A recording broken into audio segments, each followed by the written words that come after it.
Welcome back, Flipboard fam. This is your favorite coach, Coach Jeffrey, and I have another amazing guest here tonight. I have Mandy Froehlich on the show. Welcome. Hi, thanks for having me. Hey, a lot of people who follow my circles follow your circles, but for those who don't, can you tell our listening audience a little bit about yourself? Yeah, absolutely. I was an elementary teacher, and then I was a tech integrator, and then a director of innovation and technology for a school district in Wisconsin. Right before the pandemic, I retired from that position and um, continued consulting full time. I had been doing it part time at the time. And now, throughout the pandemic, I worked kind of coast to coast with teachers, had very little time not traveling actually, and just continued to work with schools the best that I could. My roots are in ed tech, but my passion area is really in educator mental health. And so I've been talking about that for roughly 9 years of like research and trying to find out why people emotionally disconnect from their jobs and how we can help them with that. And that's really what I try to do is work with districts on that as well as the ed tech stuff. Great. You're not retirement age. Don't even play us like that. You really job. No try to pretend like you retirement age. I don't believe that. Okay. Hey, so we had a conversation in a group that of educators, and I was like, man, first of all, we were talking about teacher burnout. We were talking about just people pulling their weight. And I made the statement that I think everybody needs to hear your perspective, because after I said what I said, coming from my knowledge background of what I've dealt with, not that even that I'm a principal now, I have great teachers, but I do see that there are times when 20% of the people working in an organization do 80% of the work. And I was saying everybody needs to pull their weight. I'll stop there and just get your thoughts on that part of the conversation. Yeah, absolutely. I appreciate what you said and agree with you. It wasn't a disagreement in what I followed up with at all. My thoughts on that are everybody's weight might look different. There may be people in an organization that are dealing with burnout that are trying to pull back, and they might be dealing demoralization. And so they're trying to lean into to find a passion area again. And what you're asking them to do is just not part of that. And so really what might be happening is that you have a group of people who's actually unintentionally, emotionally disengaged from their jobs in order to protect themselves. And because of that, their level of pulling their weight is going to be different depending upon the boundaries that they've set for themselves in order to continue to work. Wow. As a leader, our job is to make sure the work gets done. And it seems like the squeaky wheel gets the grease. So pulling different weights, how can a leader change their mindset on that framework? Because that's not traditionally what you're taught as a leader. Right. Absolutely. I think there are a couple of things that could be done that may be helpful. It's really hard to say because healing from part of the issue right now with teachers trying to come back from the pandemic is that healing is very personal. And the first thing that you have to be willing to admit is that you have to heal, is that you need to heal. And not everybody is even in that place yet. And so it is hard from an administrator standpoint because first of all, principals are tired too. It's not like the pandemic was easy for them either. And now they're trying to support maybe 40, 50, 100 people who are all at various stages of mental health or mental health issues, mental wellness. Like they're all in different places for that for a million different reasons. And at the end of the day, like I think of it very similarly to how we talk about classrooms right now and how we talk about students. And so we say, if students aren't fed, if they're not happy, if they don't feel safe, if they don't have the basic needs, how can we expect them to learn? It's really not that much different for teachers. If they don't have, obviously they're probably fed, they probably have access to food, but beyond that, do they feel safe in their environment? Even if it's not by the fault of the administrator in the building, like we still have COVID going around. We still have active shooters all over the United States, happening almost every day. And so do they feel safe in their environment? Probably not. And so how do we deal with some of these basic needs when, like in the classroom, work still needs to get done? And so my best advice to principals would probably be, how do you expect your teachers to get the academic stuff done when they're dealing with students' basic needs? And I don't mean how do you expect it as in they can't do it. What would you expect a teacher to be doing in that classroom, addressing those students? And how can you model that in with your staff, in your climate and culture? Because like you said, at the end of the day, the work does need to get done. And even with students and all of the emotional things that are happening, at the end of the day, some learning has to get done. So what do we do about that? Some recommendations would be, try to list out everything that has to get done, roles that teachers need to play, and clubs that have to be run or should be run, or like all of the extra things, and write it all down and start to see, who is taking all of this stuff, and is there anything that anyone can take off from their plates? If any way that you can create a visual where you see that 52 things need to be done in a school and you have 14 people doing all of them, help give them a visual to say, like, we have all of these things happening. Does anybody have the capacity to take on anything? And if not, then, and those few are starting to burn out, then it needs to start being looked at what can be taken off from everyone's plate. Is there a club that has to run? It would be sad if a club doesn't run. It's more important to have healthy teachers in the classroom right now. It's probably temporary. So those would be just a few quick suggestions on things that could be done. Also, when we had that talk, we talked about some clubs going away and some organizations that may not. Do you really need the chess club? Do you really need that? And I don't want to pigeonhole you, but I never thought about it in that light. I never thought about, because we always try to do what's best for kids, right? Is there a need for all of these clubs? Is there? I hate to say it, right? Because in some cases, we know an adult or we know a child who thrived in that kind of environment and who did really well. But right now, when we're looking at teachers leaving in droves, and that was how one of the conversations started, right? Like teachers leaving in droves. Is it more important? Are there other innovative ways that we can give students a similar experience without having to have an adult run that piece? Is there a PTO member? Is there some sort of parent group that can be put together? Maybe you have another elementary school that's close, and one elementary school takes on the math club and the other elementary with all of the kids from the two schools, and the other elementary takes on the art club. Are there other things that we can do in order to create this place for kids to still have these experiences without needing to burden so many people? So why do you think teachers are leaving education in droves? I get asked this question all the time, and it's so hard for me to say. There are a million different reasons. This has been a long time coming. Like, we knew that the pandemic was really just the last straw for some people. And I think at this point, I believe we went through the second wave of attrition during the summer. I think there's going to be one more just before December where teachers start retiring and leaving and things like that. I think from the standpoint of when you look at some of those basic needs not being met, not feeling safe in schools, like that alone, honestly, could be enough of a reason to leave. I remember the feeling of being unsafe in my classroom. And I remember standing in my classroom looking for the best place to put my kids because I was in an open concept classroom.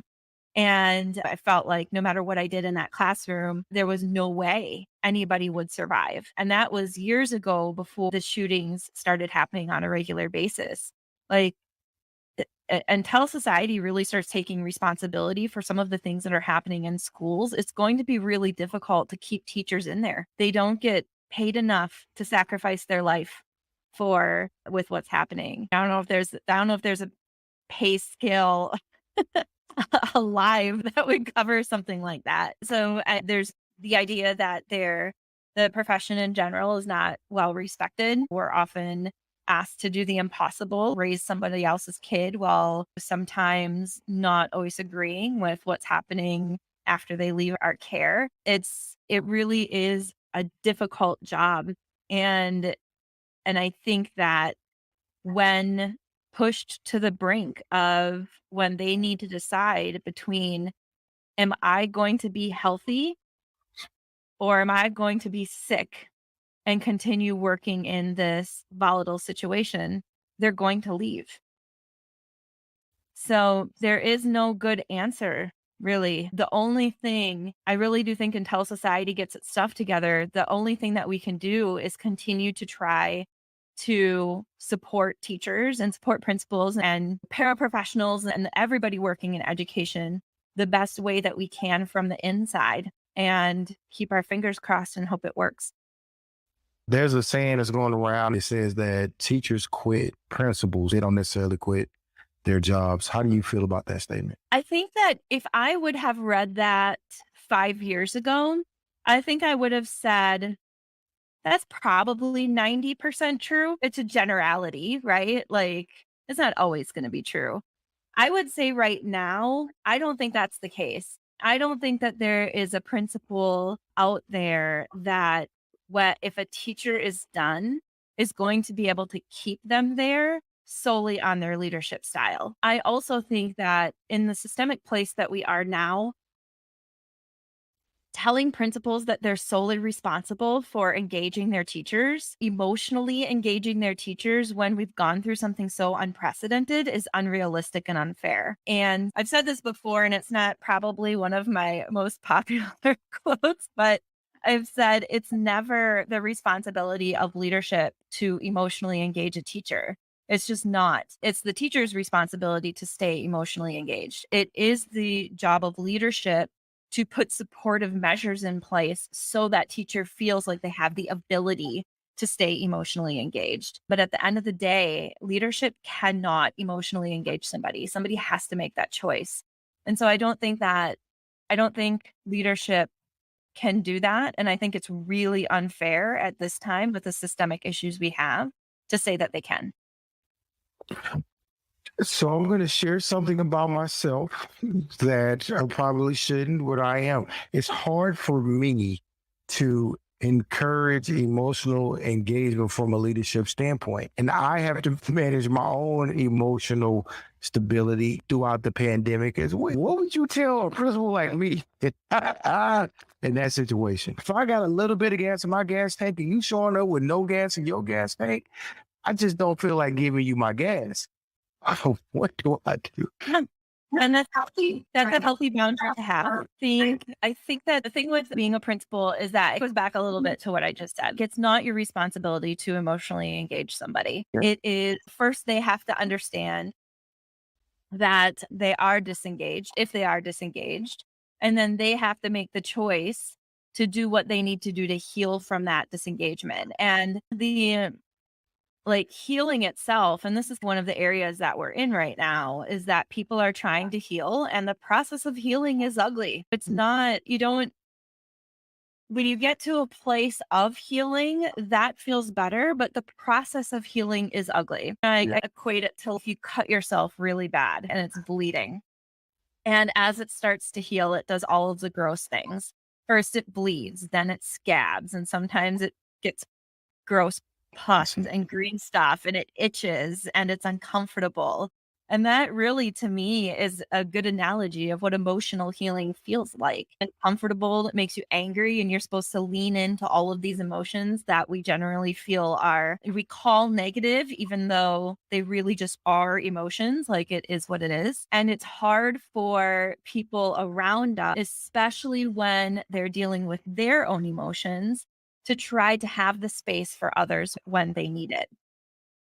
I think that as a principal, sometimes teachers expect their leadership to be able to hold space, especially if they've trusted them in the past. Like, I trust you, so I'm going to come to you and I'm going to inadvertently ask you to hold space. And that can be really hard as an administrator, because you have not only that one teacher that came, but you might have had 10 other teachers that came for that same thing. So the strategies I can tell you that I have found some success with, one is just as a human, no matter what position you're in, asking people either if they can hold space for you at the moment, if you want to talk to somebody else, or vice versa. If somebody is starting to talk to you, actually saying to them, do you need me to hold space, or are you looking for advice? Creating that, just blatantly asking them, because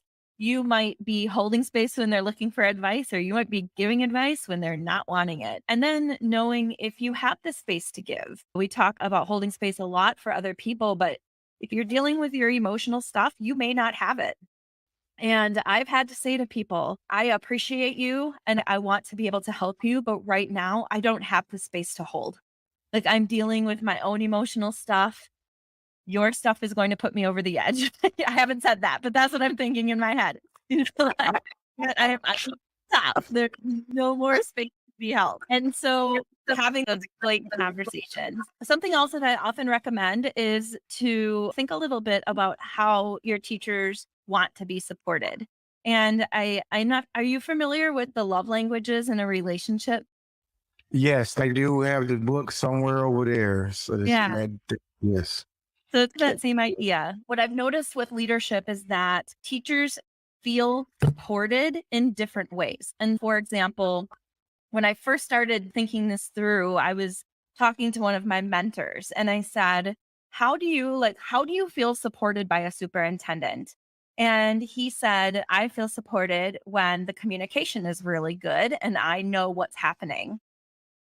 And I was like, okay, I like good communication, but I don't need to be in the know. Like, I trust people to do their job. And I only need to know what I need to know, and I'm good with that.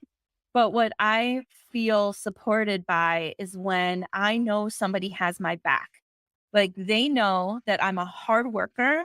I put in the time, I put in the effort. And when I screw up, and they're willing to have my back on that. And he was like, yeah, sure. And so what I realized was, if, for example, we were both teachers and we had a principal who was fantastic at communication, but not always awesome at having people's backs when they screwed up, I would not feel supported and he would. And taking the time to do two things with teachers. Number one, asking them to find out how they feel supported. Asking them to really be self-aware, to reflect on some of the things that are done that make them have that feeling of support. Asking them to put that in words and tell the leadership what that is a really great way to communicate how they feel supported. Because we'll have a principal go and put a candy bar in everybody's mailbox. And it says, it's a cute little thing on, you're worth 100 grand or whatever it is.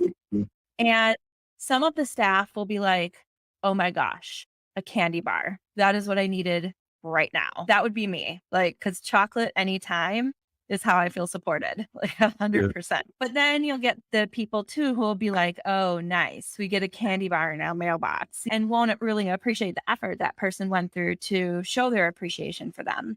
And if the candy bar doesn't do it for you, what does? How can I support you so that you feel like you're being supported? And not a lot of teachers get asked that. It goes a long way to even ask them to go that far and be that transparent. And then you're not expending emotional energy trying to figure that out. It's just been a conversation. Yeah. You know? I love that. That's great. I was actually being counseled on that. So thank you for the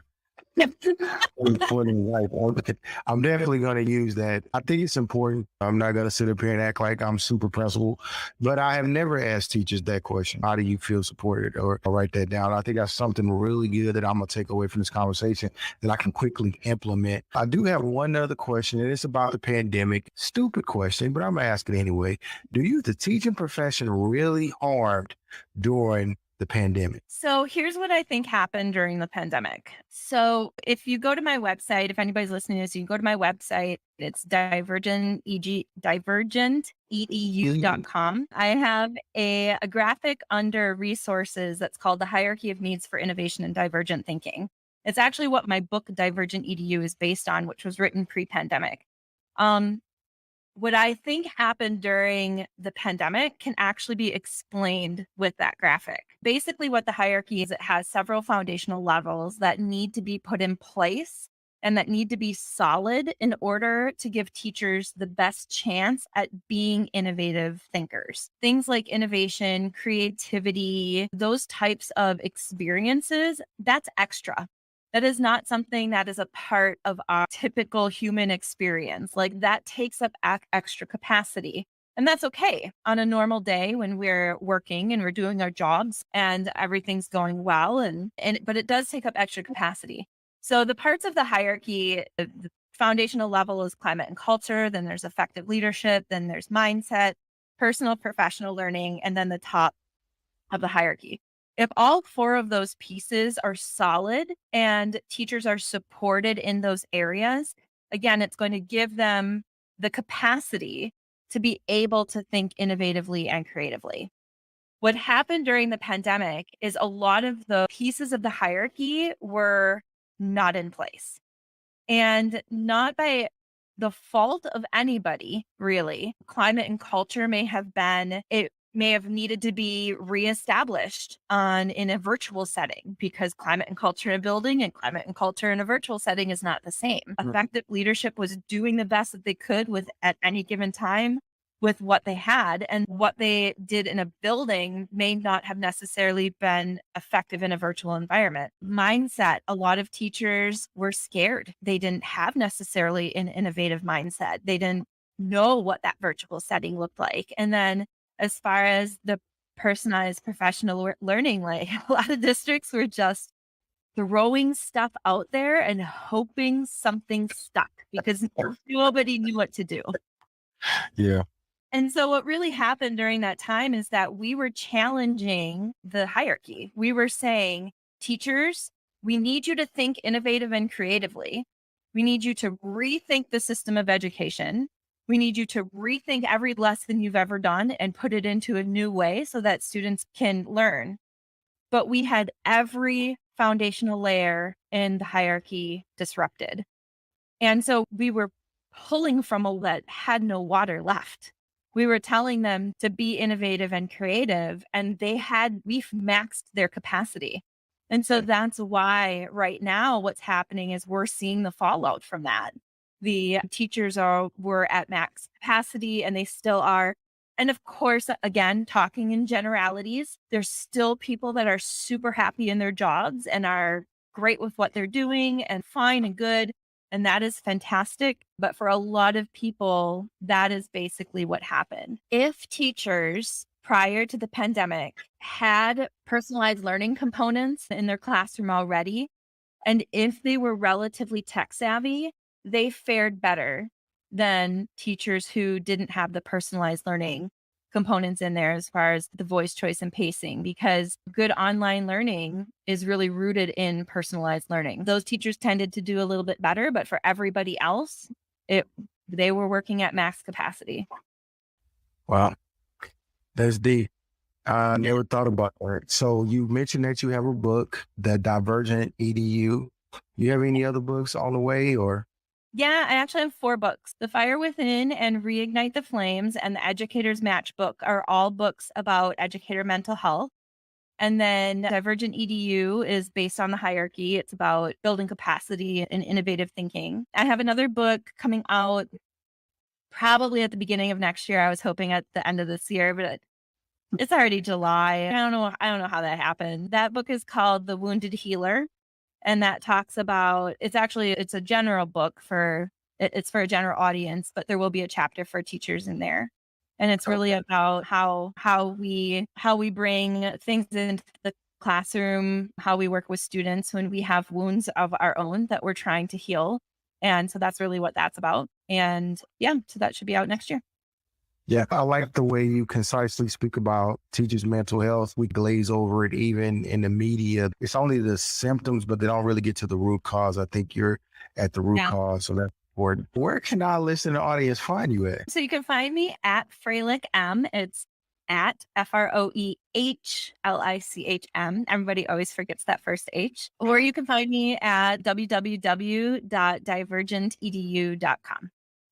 Gotcha. Are you still working with EduMatch? I am. Yep. I'm EduMatch's COO. So Sarah's right-hand woman. And so, yeah, one of my favorite people. That lady is an earth angel. Let me tell you, like, I don't even know. She is. I was trying to figure out what she was. Yeah. Whenever I say that, people are like, oh, yeah, that's right. Yeah. I always tell people who don't know Sarah very well, I always say, imagine the best person and times that by 100. And then you might reach Sarah Thomas level. So Yeah. Good old Dr. Sarah Thomas. You also are going to be graduating soon. yeah, next year with my doctorate, hopefully, fingers crossed, because we'll see. But all of this stuff that we've talked about today is actually what my dissertation is on. So I'm hoping to get some actual research out there that people can use to help guide them. It's very practical. You see, I just went on ahead and I realized I need help. Before you get rich and famous. Just go on ahead, give me free help. Thank you for coming on the show, and I appreciate you talking with me. And I hope that you come back on and share some more information with us. Yeah, anytime. Thank you for having me on.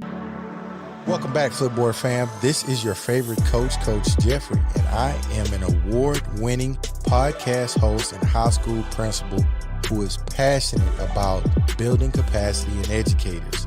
In this podcast, I want to hear from educators who are innovating and inspiring other educators and find out how they're using technology to personalize learning for each student. I love to discover new ways to use video, audio, social media, and more in instruction, and then share those ideas with you on the Flipboard EDU podcast.